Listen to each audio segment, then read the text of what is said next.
Every year, governments announce new dreams, roads that will connect forgotten towns, hospitals that will save lives, schools that will shape a new generation. And every year, a portion of the money meant for these promises simply disappears. It doesn't evaporate, it doesn't fall through cracks. It moves, silently, predictably, through a system designed by people who understand exactly where the loopholes are and exactly how to turn public suffering into private wealth. This isn't random corruption. This is a pattern, a repeatable sequence that has been used so many times in so many places that once you learn how it works, you can never unsee it again. And if you've ever looked at a half-built bridge rusting in the sun, if you've ever walked into an overcrowded hospital where nurses fight to find a single empty bed, if you've ever driven on a cracked highway that was supposedly completed years ago, then you've already felt the impact of this pattern. The money didn't just vanish out of a spreadsheet. It disappeared from the places where it was supposed to protect you, heal you, support you. It disappeared from your future. Because when public money goes missing, the cost doesn't land on the thieves who took it. It lands on you, the worker counting every dollar, the student studying under a dim light, the parent hoping for a better life for their children. While you budget for groceries, someone else is budgeting for a new waterfront villa bought with the taxes you paid. While you wait in line at the emergency room, someone else checks into a private clinic in another country using funds meant for your local hospital. And while you hope your city will finally fix that dangerous road, someone else is stepping into a private jet funded by the road's inflated budget. That is why this story matters. Because the pattern of government theft is not just about missing money. It's about stolen opportunity, stolen dignity, stolen futures. And the most unsettling part? The people who master this pattern depend on something very simple, that you never understand how the pattern works. But today, you will. In this documentary, we'll walk through the full 7-stage cycle of government theft, the exact steps that turn a public project into a private fortune. From the moment leaders make grand promises drenched in hope, to the quiet meetings where budgets quietly swell, to the rigged contracts, the hidden kickbacks, the deliberate delays, the fake investigations, and finally, the moment the money escapes into offshore accounts never meant to be traced. By the end of this investigation, you'll be able to look at any major project in your country and ask a simple question. Which stage are we in right now? Because once you recognize the pattern, every headline suddenly makes sense. The overpriced renovation, the delayed airport, the vanished funds, the suspicious new mansion in someone's cousin's name. It all stops looking like chaos and starts looking like choreography. This episode is not about politics, it's about power. It's about the pipelines through which public money quietly shifts into private hands. It's about the silent architecture of theft that taxpayers fund without ever seeing the blueprint. And it's about the people, ordinary people, who pay for it every single day. So take a deep breath, listen closely, and prepare yourself, because once this pattern becomes clear to you, it cannot be unseen. This is the beginning of understanding how your money moves, who controls it, and why so many government dreams turn into monuments of abandonment. This is the pattern. And this is how it begins. They say every story has two versions, the one you're told and the one that actually happened. Government projects are no different. On the surface, you see announcements, speeches, promises, and headlines about billion-dollar transformations.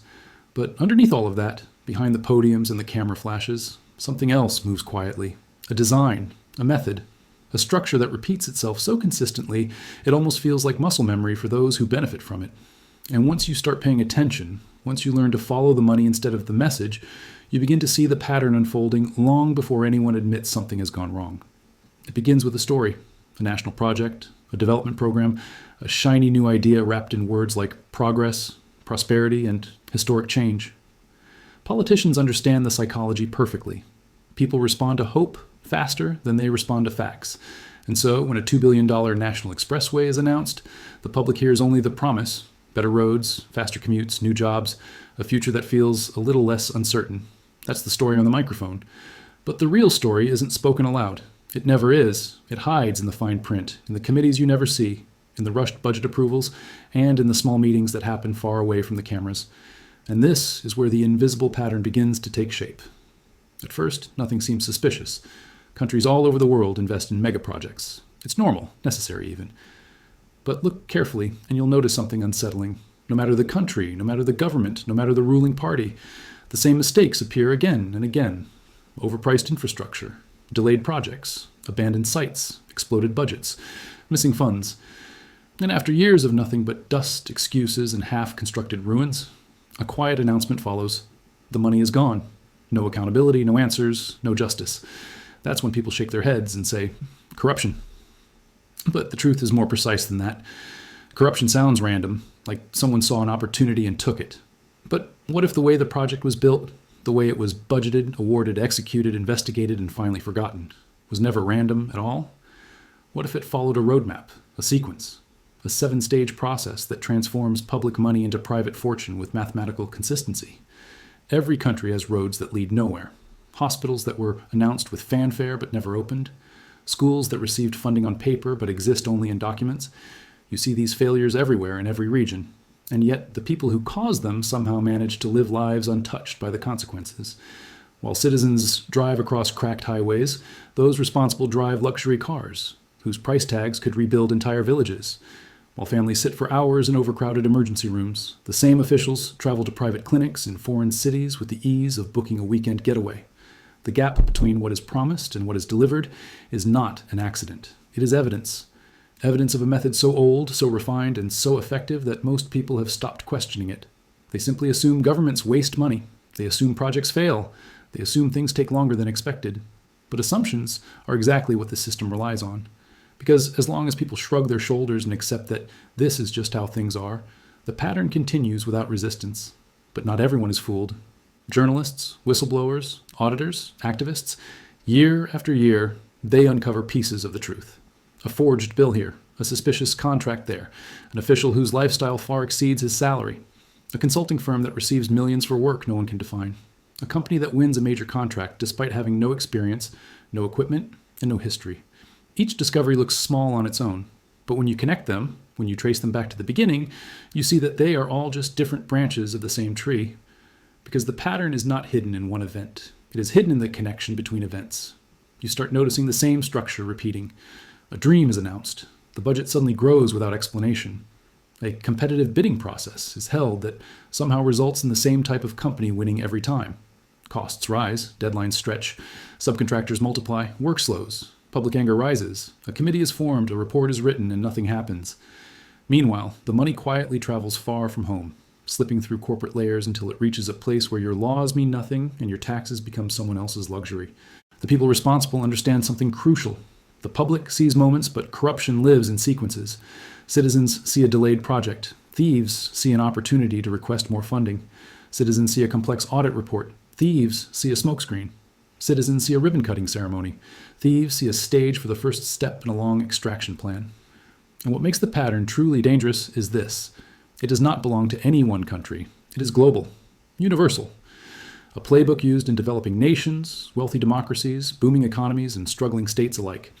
Different flags, different faces, different slogans, same tactics, same 7 stages, same outcome. This chapter is your starting point, the moment where the invisible becomes visible, the moment where you stop seeing random corruption and start recognizing a system. Because once you know what to look for, once the sequence reveals itself, you can never look at a government announcement the same way again. You begin to ask a question the system fears the most. Where in the pattern are we right now? And asking that question is the first step toward understanding everything that follows. Every great theft begins with a dream. Not a small dream, not a modest promise, but a vision so grand, so emotionally charged that questioning it feels almost unpatriotic. That is the genius of stage 1. It doesn't rely on numbers or data or detailed planning. It relies on something far more powerful. Human emotion. Before a single dollar is stolen, before a single document is altered, the public must first be disarmed, not by force, but by hope. It begins with an announcement, a speech filled with soaring language about progress, transformation, and national pride. Leaders step onto podiums, their voices steady, their gestures rehearsed, their promises crafted to strike at the heart of every citizen who wants their country to move forward. They speak not to inform, but to inspire, not to explain, but to enchant. They paint a picture of what life could be if only this new project is approved. A highway that cuts travel time in half. A modern hospital that can save every life. A school so advanced it could reshape the future generation. Each word is chosen with precision. Each phrase is designed to trigger belief. And the public listens. How could they not? People want hope. They want to believe that their leaders care.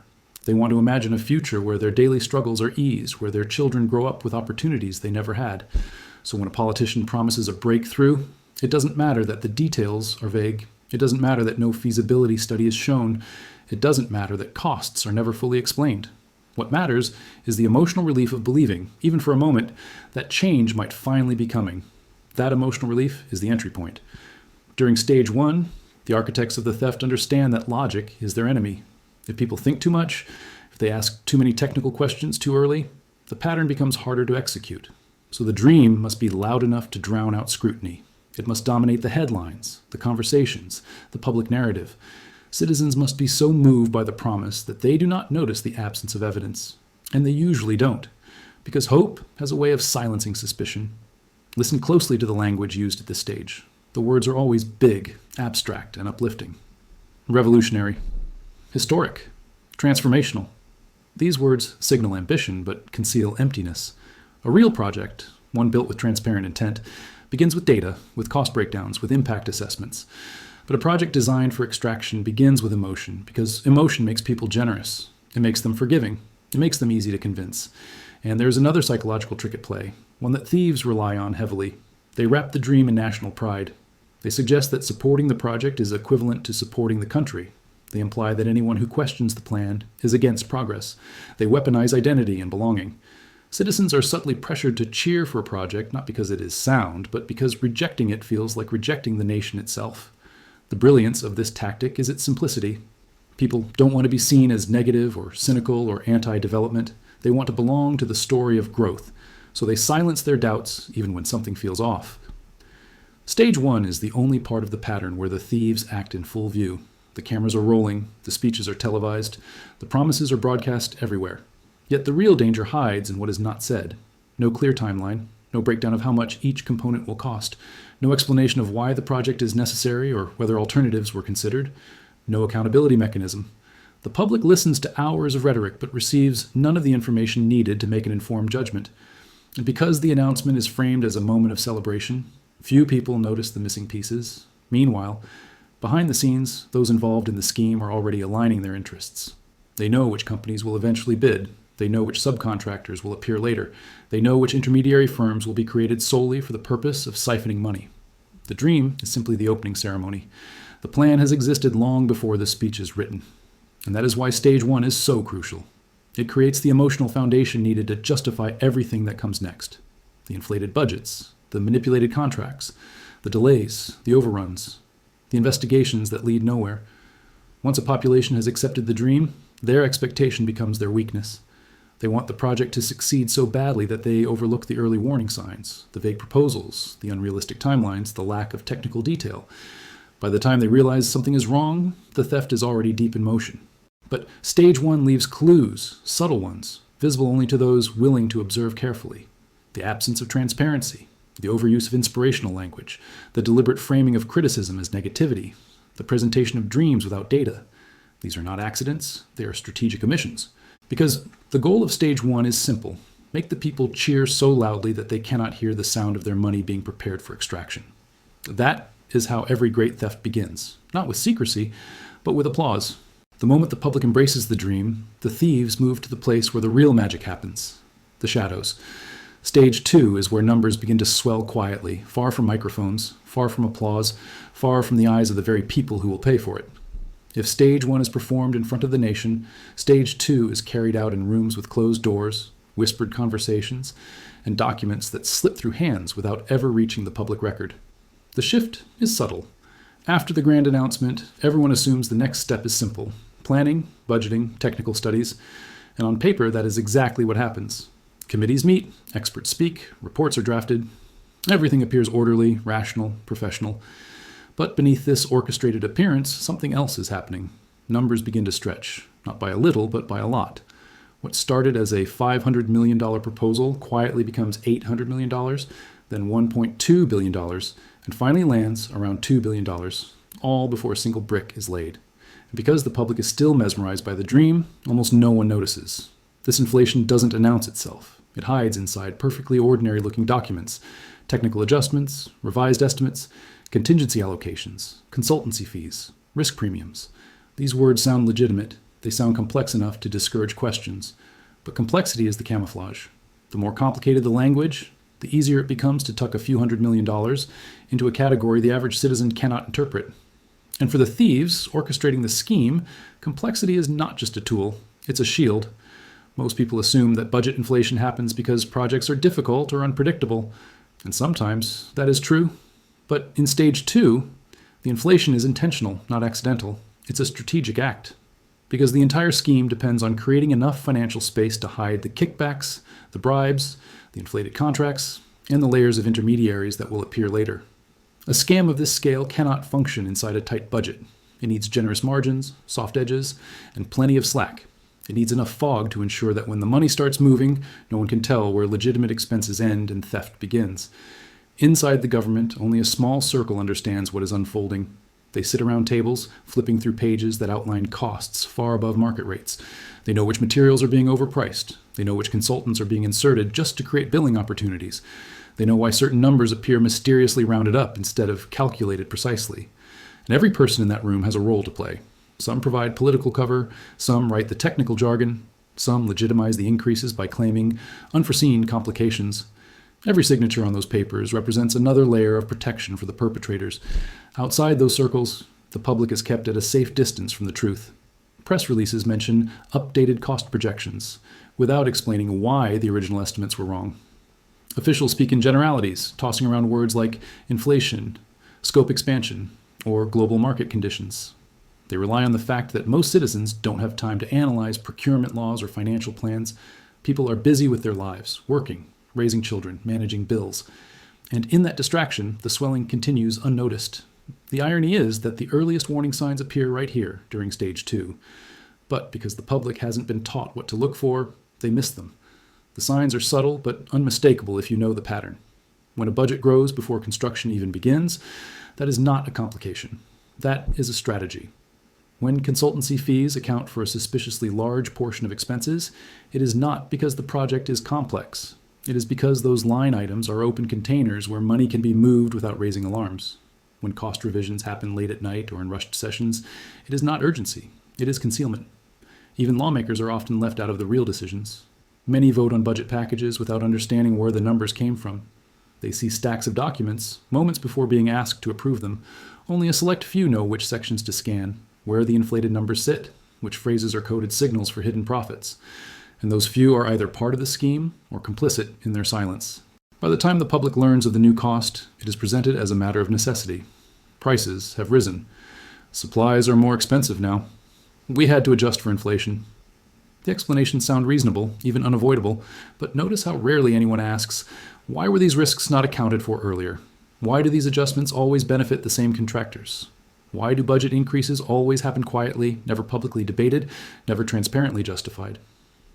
The truth is painfully simple. Stage 2 is not about accuracy. It is about opportunity. It is the stage where the dream becomes financially heavy enough for corruption to hide comfortably inside it. The thieves are not scrambling, they are arranging. They are carving out space for what comes next. The inflated numbers become the foundation on which the entire structure of theft will stand. Once the budget reaches its final bloated form, the stage is set. The dream has been sold, the money has been set aside, and the public still believes everything is on track. The thieves now have everything they need, an approved financial pool large enough to extract millions without leaving fingerprints. Stage 2 ends quietly, no fanfare, no celebration, just quiet signatures on documents that will shape the fate of billions. The dream has become a budget, and the budget, swollen and ready, is now a treasure chest waiting to be opened. Once the budget is inflated and approved, the project enters the stage that determines everything that follows, the awarding of the contract. On paper, this step is meant to be the most transparent part of the entire process. Governments claim to use competitive bidding, open tenders, fair evaluations, and selection committees that carefully study each proposal. They say it is designed to ensure that the best, most qualified, and most cost-effective company wins. But in the world of corruption, this part is rarely about fairness. It is about control. It is about making sure the right company wins, the one aligned with the insiders, the one prepared to play by their rules. And strangely, it is almost always the company the public knows the least about. The manipulation begins long before any tender is officially announced. In the concealed heart of government offices, documents are drafted with precision, not to ensure quality work, but to filter out unwanted players. Eligibility requirements are written so narrowly that only the predetermined company can satisfy them. Years of mandatory experience, they choose a number that matches the chosen firm. Mandatory certifications, they pick the exact ones the chosen firm already holds. Technical capacity requirements, they set them slightly above the reach of any potential competitor. The tender documents are less a competition and more a script designed so only one actor fits the role. And when the public finally hears that the project has opened for bidding, they assume a fair race has begun. Contractors review the requirements and quickly realize something strange. Almost no one qualifies. Companies with decades of experience find themselves excluded over obscure technicalities. Firms that previously built major infrastructure projects are disqualified because one form was submitted incorrectly or one document was missing. Meanwhile, a company no one has ever heard of, sometimes newly created, just happens to meet every requirement perfectly. Coincidence? The system counts on the public believing it is. Occasionally, a handful of other companies bid as well, creating the illusion of choice. But look closely, and you often find the same pattern repeating. The competing firms are not competitors at all. They belong to the same network, the same cartel, sometimes even the same owner hidden behind layers of company registrations. Their purpose is not to win. Their purpose is to legitimize the process, to make it seem like a real competition took place. But behind closed doors, the decision has been made long before the first bid is submitted. Those orchestrating the scheme understand that the contract is the gateway to the money. If they control this step, they control everything that follows: pricing, subcontracting, materials, labor, delays, renegotiations, even the excuses that will come years later. So they protect this stage with meticulous care. Committees are stacked with loyal insiders. Evaluation criteria are subjective enough to justify disqualifying anyone who threatens the plan. Scores are manipulated. Reports are written to sound objective, even scientific, while quietly steering the outcome toward the pre-selected winner. The public rarely sees this process in detail because it is filled with jargon, technical terms, procurement laws, financial ratios, engineering standards. But jargon is the perfect hiding place. It creates a barrier between citizens and the truth, convincing most people that the process is too complicated to understand. In that confusion, the real selection happens away from scrutiny. When the winner is finally announced, it is framed as a triumph of due process. Officials hold briefings, praising the chosen company's outstanding technical proposal, innovative approach, or best value offer. No one mentions that there were only 2 serious bidders. No one mentions that the winning company was formed just months earlier. No one mentions that the decision was inevitable from the moment the tender documents were drafted. The narrative is carefully shaped. Everything is normal, everything is clean, everything is justified. But a few sharp observers always notice the early cracks. They notice that competitive firms withdrew the moment the tender was published. They notice that the winning company has no major past projects, yet somehow wins billion-dollar contracts with ease. They notice that the same officials involved in awarding this contract were also involved in awarding several other controversial ones. They notice patterns repeating across ministries, across regions, across different governments. And those patterns are never accidents. They are fingerprints. Behind the scenes, the chosen company understands exactly what is expected. They know why the contract was given to them. They know which people must be rewarded later. They know which consultants will have to be hired, even if their roles are unclear. The deal is not just about building a road or a hospital. It is about building a network of financial flows that will later pass through subcontractors, shell companies, and overseas entities. And the company receiving the contract is the central hub of that network. This stage, more than any other, reveals the sophistication of organized corruption. It is not loud. It is not messy. It is calculated. It is executed with the kind of precision you would expect from a corporate merger or a strategic military operation. Everyone involved understands their role. Everyone understands the importance of appearing legitimate. Everyone understands that the contract is the prize, and once it is secured, the rest of the operation can unfold smoothly. By the time the public learns who won, the thieves have already moved on to the next phase. The contract is captured. The gate is open, and billions are now poised to flow through a pipeline designed not for development, but for extraction. Once the contract is captured, the machinery of theft finally begins to move. Quietly, smoothly, and with a level of coordination that would impress you if it wasn't so devastating. Stage 4 is where the public's money stops being theoretical and starts becoming liquid. It is where the inflated budget transforms into a river of funds flowing into the hands of the very people who designed the scheme. And it all happens under the appearance of normal business. Nothing looks criminal, nothing looks suspicious. Everything looks like standard procedure. That is the power of the kickback machine. At this point, the chosen company, the one handpicked long before the tender even existed, knows exactly what to do. They understand the implicit agreement. In exchange for being granted a lucrative contract, they must ensure that a portion of the money flows back to the people who made it possible. And the beauty of this system is that the kickbacks aren't added later. They're already baked into the contract, hidden inside the bloated budget approved in the previous stage. Every inflated price, every padded estimate, every mysterious consultancy fee, these aren't mistakes. They're containers, financial boxes created for the sole purpose of holding bribe money, The company charges more than necessary because they know the difference won't go into the project. It will go to the insiders. So when a road that should cost $2 million per mile is suddenly billed at $5 million, the thieves don't panic. They smile. Because that extra $3 million is not an accident, it's the payout. But a direct bribe is too risky, too obvious, too traceable. So the thieves build a maze. They create layers, intermediaries, consultants, subcontractors, subcontractors, companies that exist only on paper, firms that operate out of empty offices or shared addresses or single-room apartments with no employees. Each layer takes a slice. Each layer serves as a buffer. By the time the money reaches the intended pockets, it has passed through so many hands that tracing it becomes nearly impossible. You'll hear the same explanation every time. We needed specialized consultants. We needed additional support. We needed third-party validation. But behind these explanations lies a simple truth. These entities are part of the extraction pipeline. They don't build anything. They don't contribute anything. They exist only to justify transfers of money that, on paper, look legitimate. Consider how predictable the pattern becomes. A major contractor wins the project. Within weeks, they hire a handful of advisory firms with vague names and unclear roles. These firms receive massive payments for tasks no one can define. Then, those firms hire even smaller firms, entities that didn't exist before the project began. Those firms hire suppliers who never deliver materials. Those suppliers hire subcontractors who mysteriously vanish. Every step looks like business, but every step is an opportunity to siphon money. And the public never sees any of this. What they see are press releases, announcements of partnerships, photos of executives shaking hands, quotes about collaboration, efficiency, and leveraging specialized expertise.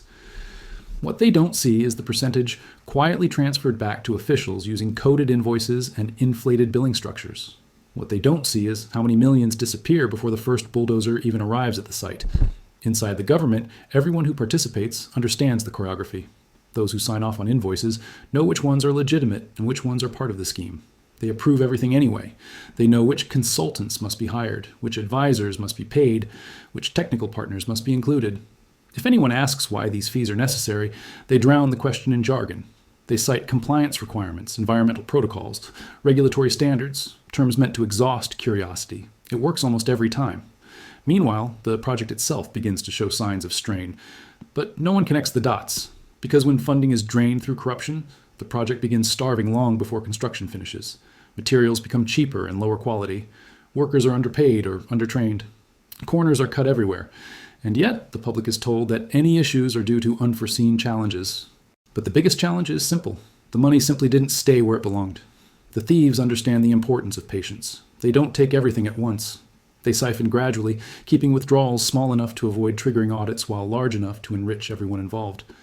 Overbilling becomes a way of life. A truckload of cement costs twice what it should. A piece of equipment is rented for months longer than needed. A consultant charges for hundreds of hours that no one can verify. And each inflated invoice is processed with a signature, a stamp, a nod, and a smile. There is one more layer rarely discussed publicly: political kickbacks. Contracts of this scale are often awarded not just for immediate profit, but for long-term loyalty. The company receiving the project becomes financially tied to the political elite. Campaign donations, party funding, favors during elections. The company becomes an instrument of influence. The kickback machine doesn't just steal money, it buys power. By the end of stage 4, the project is already weakened. A huge portion of the budget has been extracted. The remaining funds are barely enough to complete the work, and the public, still believing in the dream sold months earlier, wonders why progress seems slow, why materials look cheap, why nothing feels as grand as promised. They don't realize the truth. The project is already compromised. The theft has already succeeded. And yet, more is still to come. Because once the kickback machine finishes its work, the next stage begins, a stage where delays become profitable and failure becomes an opportunity. The thieves aren't done, not even close.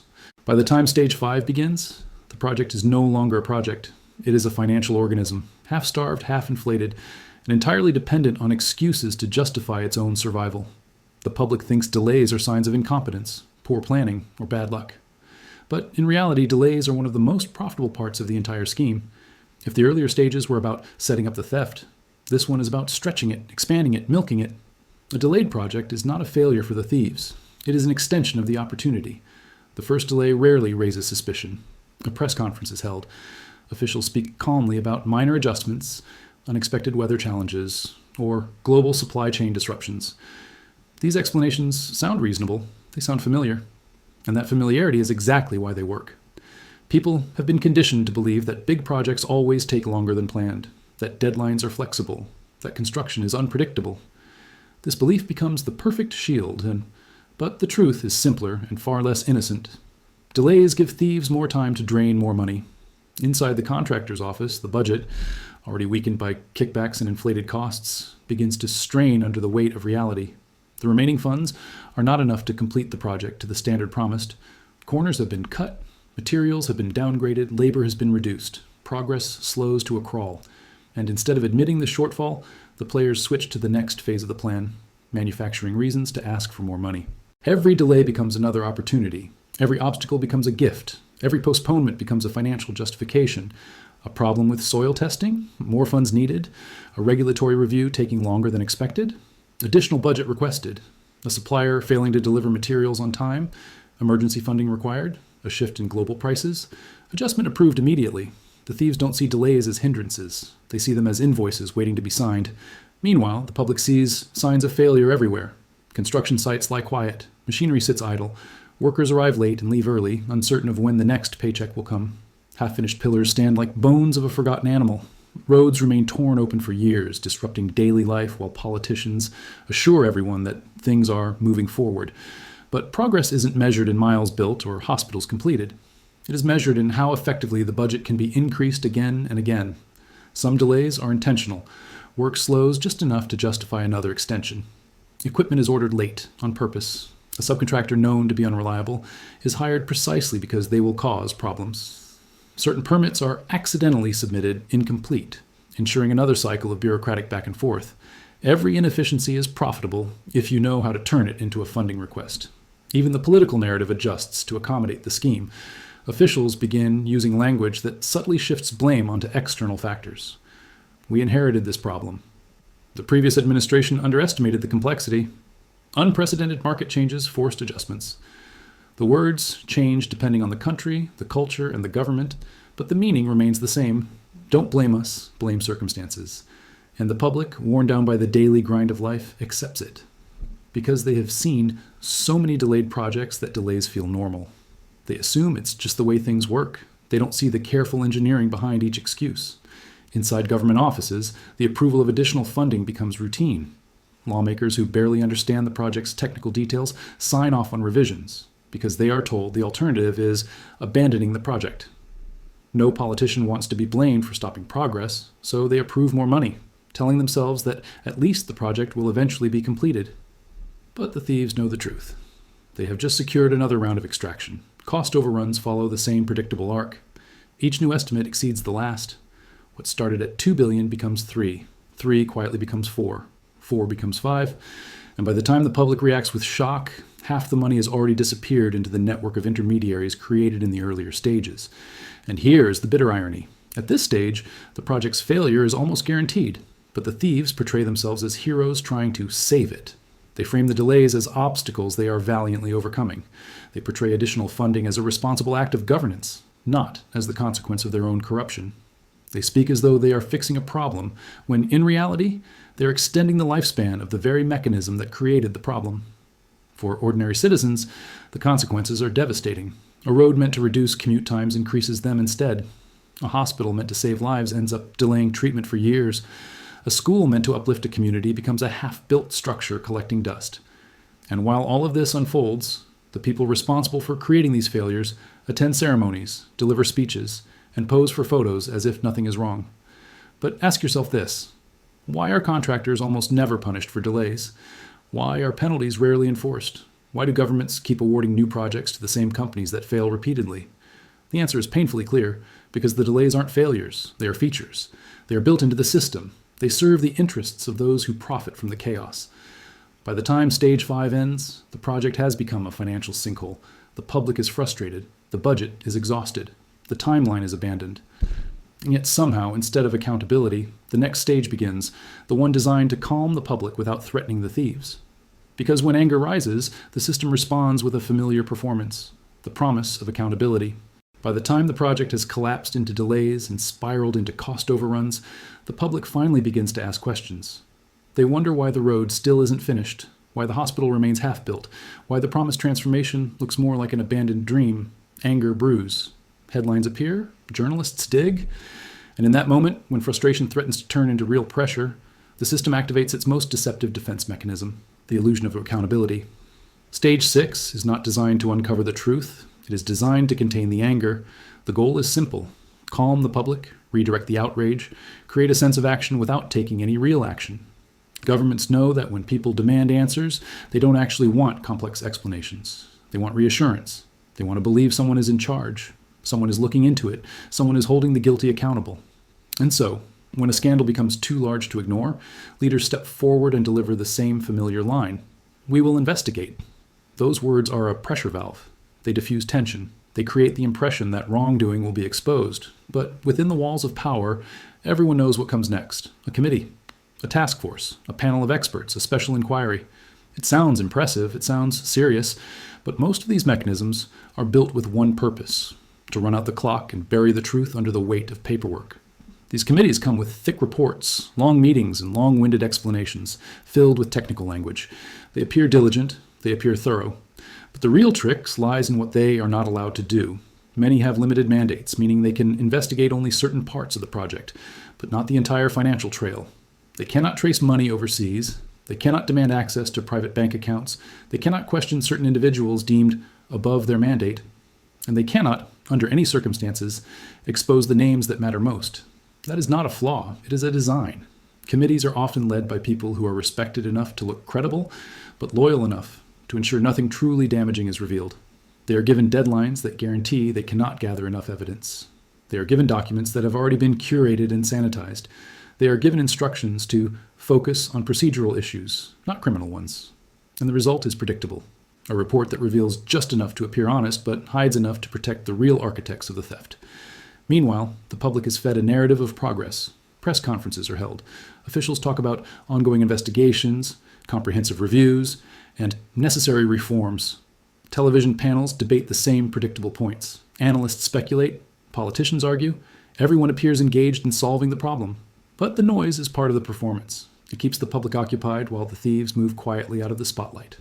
And in this performance, one pattern repeats with painful regularity.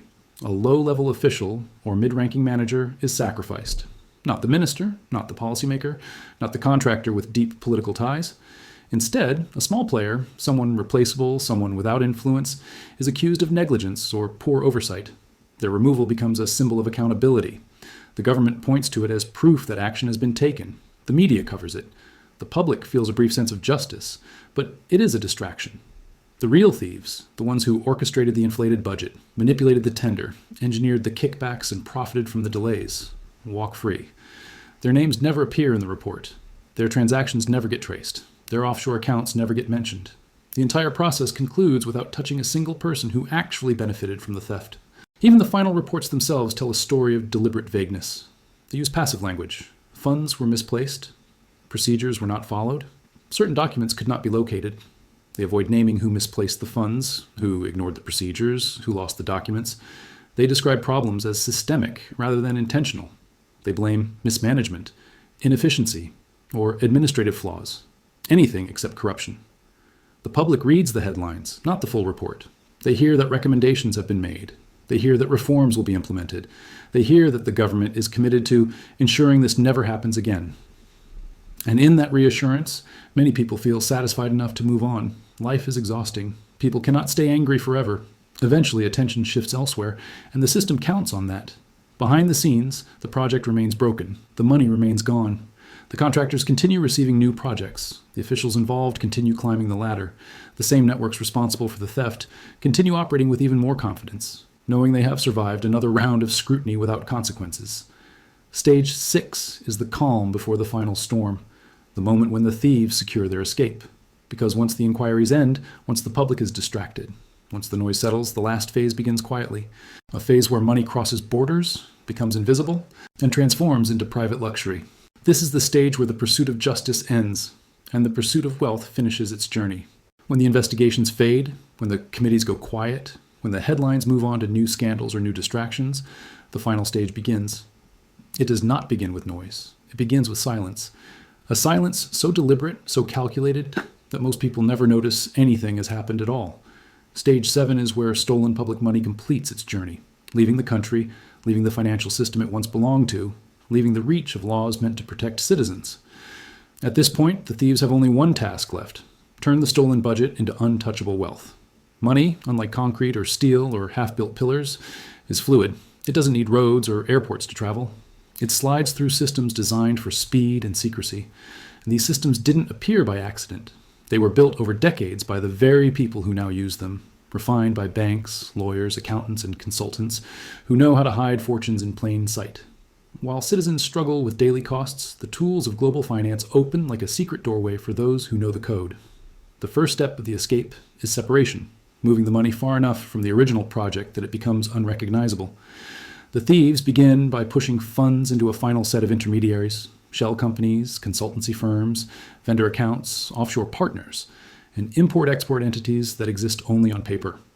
These entities issue invoices for work never done, materials never delivered, services never provided, and each invoice provides the legal justification for another transfer. From there, the money enters a system of layering. Funds move from one company to another, each time crossing a new jurisdiction with weaker oversight or stronger secrecy laws. A payment in one country becomes a loan repayment in another, then an investment in a third, then a trust fund in a fourth.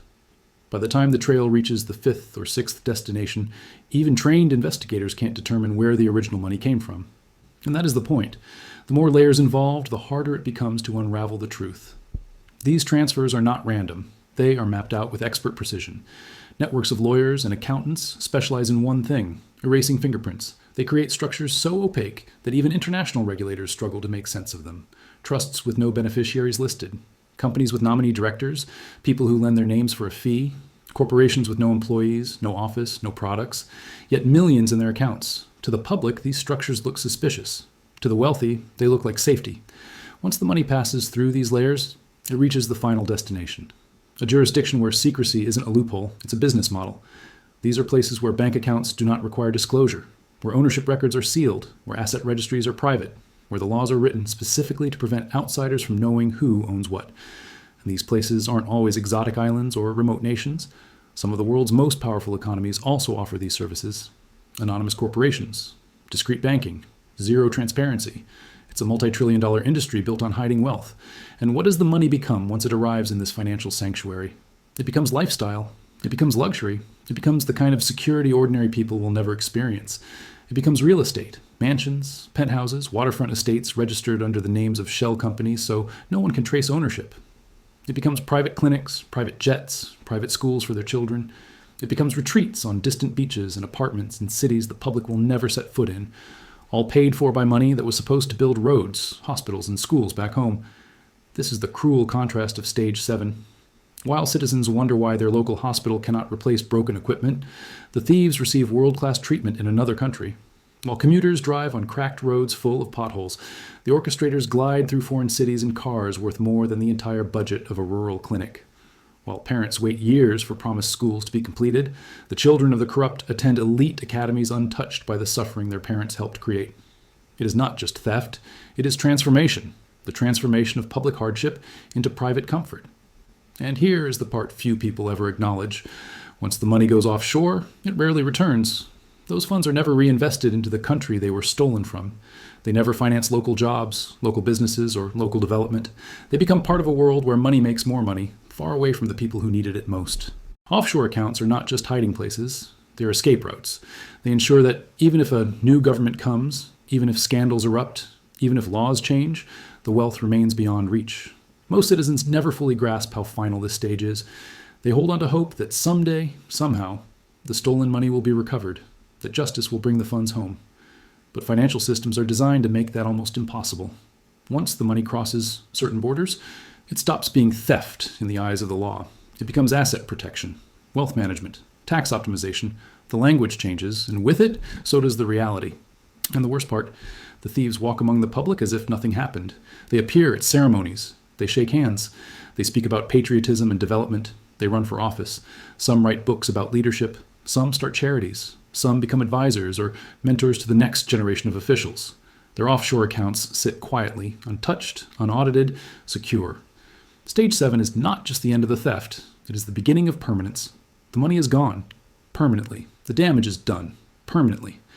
And the families who paid the price through poor health care, bad schools, broken infrastructure, live with those consequences long after the thieves have retired into their private worlds of untouchable wealth.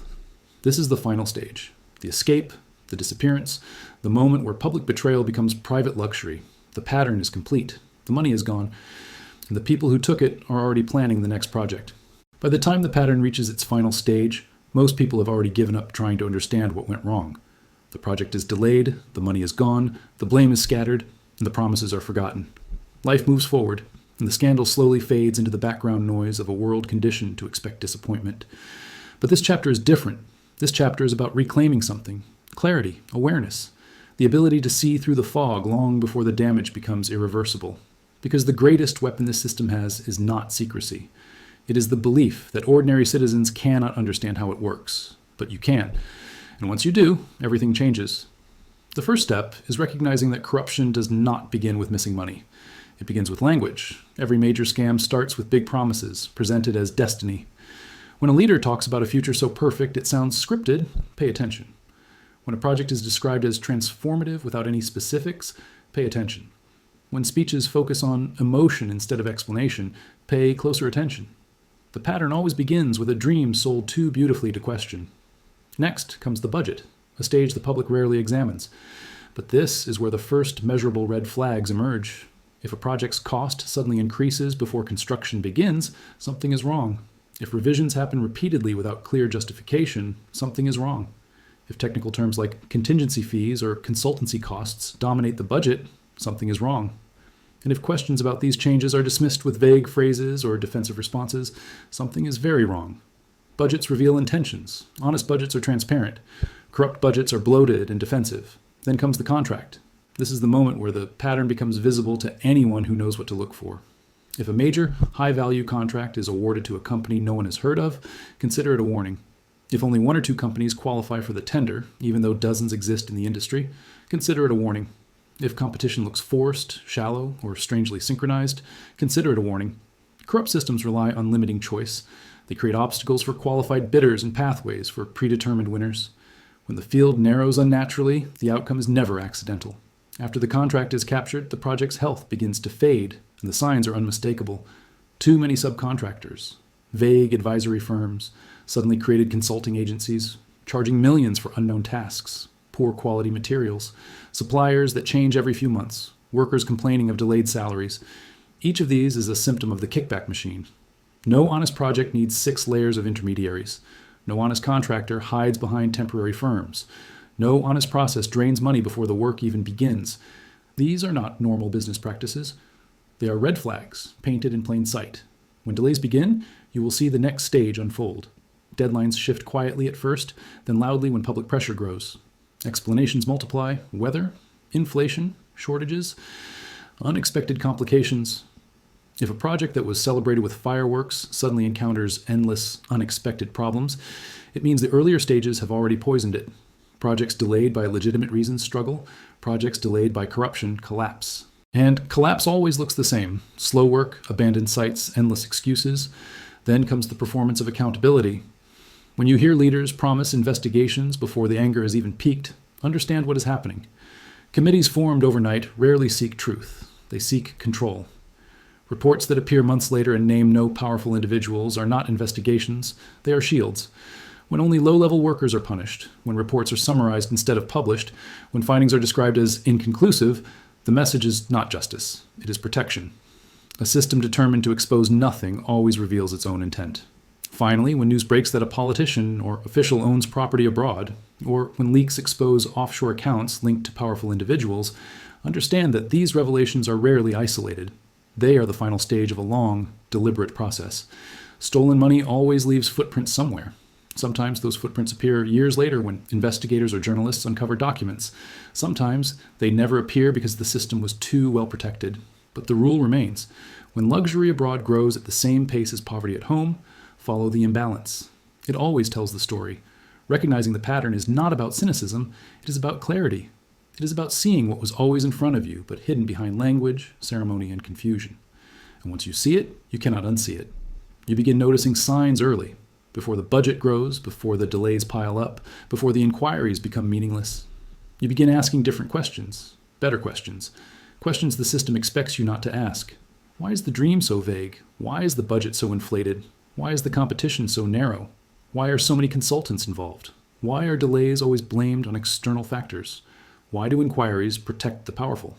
Now, these questions are small, but they are dangerous because they disrupt the script. They break the illusion. They turn citizens from observers into analysts, from followers into watchdogs.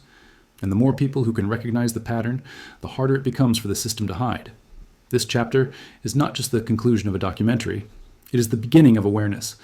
Governments around the world hope their citizens never learn these signals, because a population that recognizes the pattern becomes a population that resists it, a population that demands clarity, transparency, and accountability, a population that can no longer be manipulated with grand promises or silenced with hollow investigations. The pattern is real. It is global. It is powerful. But it is not invisible unless you choose not to see it. Now you know how to see it, and that changes everything. When you step back and look at this entire journey, from the moment a dream is announced to the moment the last stolen dollar disappears offshore, you begin to understand something uncomfortable. None of this is accidental. None of this is the result of random mismanagement or a few bad actors making opportunistic choices. It is a structure, a template, a repeating cycle carried out with the confidence of people who count on one thing above all else, that the public will forget. And maybe that is the most tragic part. Not just the stolen money, not just the abandoned projects, not just the lost years. It's the quiet acceptance that settles in afterward. The way people shrug, the way they sigh and say, "That's just how things are." That resignation is not harmless. It is fuel. It is what keeps the pattern alive. Because as long as citizens believe corruption is too complex to understand, too powerful to fight, or too normal to question, the system remains untouched. But something changes the moment you see the pattern clearly. It changes the way you interpret announcements, delays, budgets, scandals, and even promises. Suddenly, the noise becomes a map.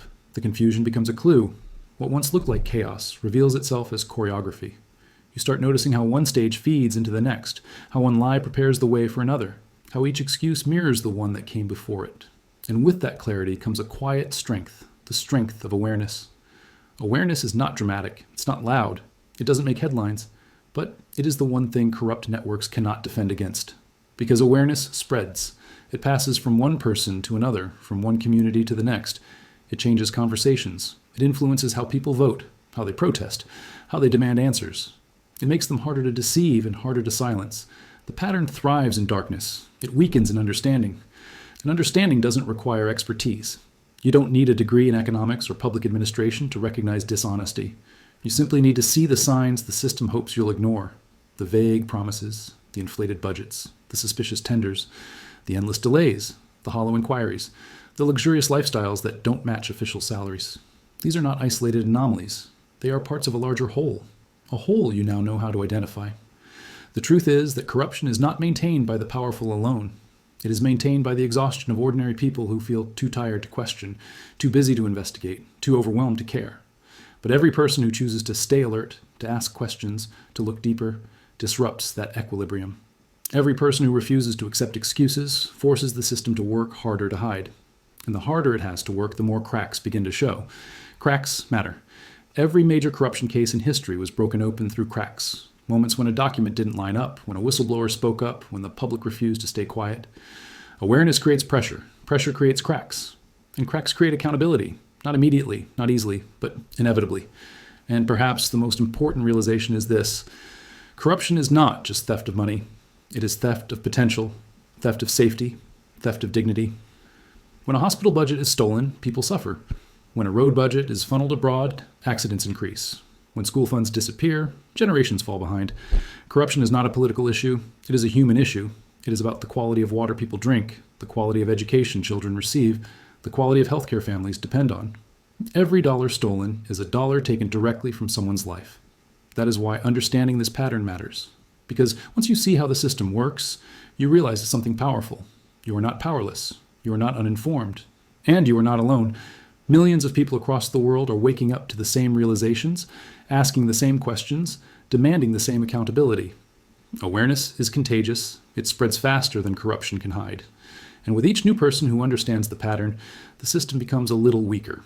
So as we reach the end of this investigation, remember this. Corruption is designed to feel invisible until it's too late. But now you can see it early. You can hear it in speeches. You can spot it in budgets. You can recognize it in delays. You can sense it in excuses. And you can identify it in the lifestyles of those who claim to serve the public while living far above the reach of ordinary citizens.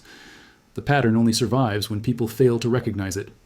But now you've seen every step, how it begins, how it grows, how it hides, and how it escapes. And that knowledge stays with you. It changes how you think. It sharpens your instincts. It gives you a lens through which the truth becomes harder to disguise. This documentary may end here, but the pattern continues in real life. And the next time you hear a promise or see a groundbreaking ceremony or read about a billion-dollar project, you'll know exactly what to look for. You'll ask the questions that matter. You'll recognize the signs. You'll understand the stakes. And you'll see what so many people still don't. Corruption doesn't start with theft. It starts with belief. And it ends with silence. Your awareness breaks both. And so as the story closes, remember what truly matters. Not the speeches, not the ceremonies, not the promises that echo and fade. What matters is the truth you carry now, the understanding that every missing dollar has a journey, every broken project has a blueprint, and every betrayal follows a pattern. You've seen how it begins, how it unfolds, and how it escapes. And once you've seen it, you can never look at your country the same way again. That awareness is your strength. It is your protection. And in a world where corruption survives through silence, your ability to recognize the signs is the first step toward breaking the cycle. If this investigation opened your eyes, if it made you think differently, if it made you question the things you were always told to accept, then don't let this be the end. Continue learning, continue watching, continue asking the questions that powerful people hope you'll never ask. Because every time someone pays attention, the pattern loses a little more of its power. Thank you for spending this time with me. And if you found value in this journey, make sure to like this video, share it with others, and subscribe to the channel. Your engagement helps this message reach more people, people who deserve to know how their money moves, where it ends up, and who truly benefits. Leave a comment below and tell me what part of this pattern surprised you the most, or what you want us to investigate next. And stay connected, because more stories like this, more investigations, more deep dives, more revelations are on the way. This is not just a documentary. This is the beginning of seeing the truth.